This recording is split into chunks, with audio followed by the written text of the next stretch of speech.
Learn English through listening podcast. Section 7. A seminar with a doctor of a centre in New Zealand. We're pleased to welcome Dr. Martin Merriweather of the Antarctic Centre in Christchurch, New Zealand, who has come along to talk to us today about the role of the centre and the Antarctic Treaty. Now, my first question is about the choice of location for the centre. Why Christchurch? Was it because of the climate? Well, actually, New Zealand is the second closest country to Antarctica, and Christchurch is often used on Antarctic expeditions. Right, so it's because of where we are, coupled with our historical role.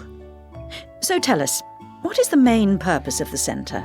Oh, well, we have two complementary roles.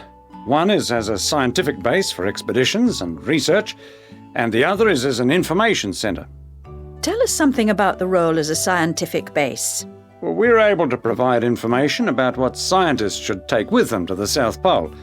For example, the centre contains a clothing warehouse where expeditions are supplied with suitable clothing for the extreme conditions. I suppose you need a bit more than your normal winter coat. Yes, exactly.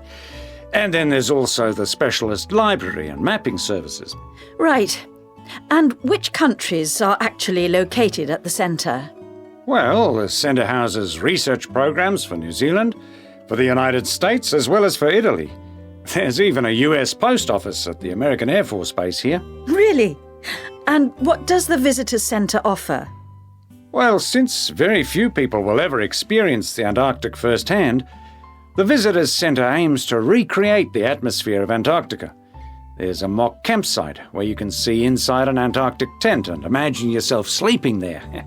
And the centre also acts as a showcase for the unique international cooperation which exists in Antarctica today. What is it actually like at the South Pole? I know you've been there on a number of occasions. Yes, I have, and each time I'm struck by the awesome beauty of the place. It's magnificent, but you can really only visit it in the summer months. October to March? Yes, because it's completely dark for 4 months of the year. And, in addition, it has to be the coldest place on Earth.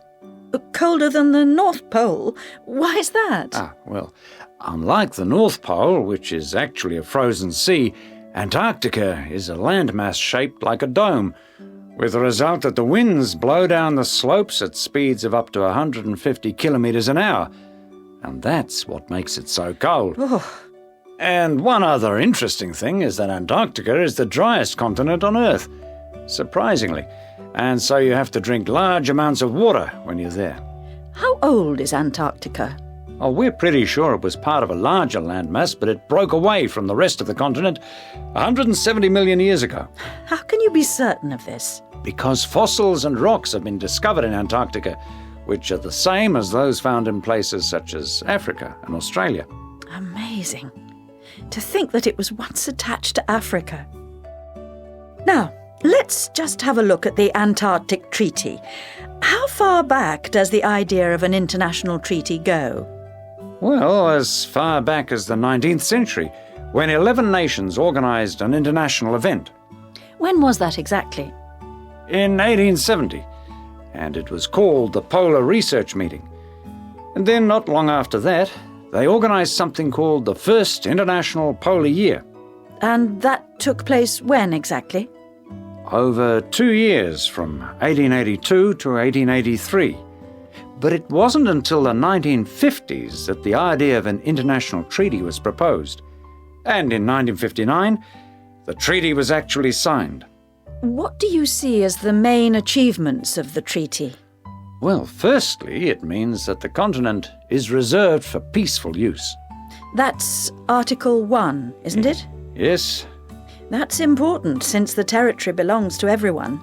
Yes, but not as important as Article 5, which prohibits any nuclear explosions or waste disposal. Which is marvellous. Well, I'm afraid we're going to have to stop there because I'm afraid we've run out of time. Thanks for coming along today and telling us all about the centre and its work.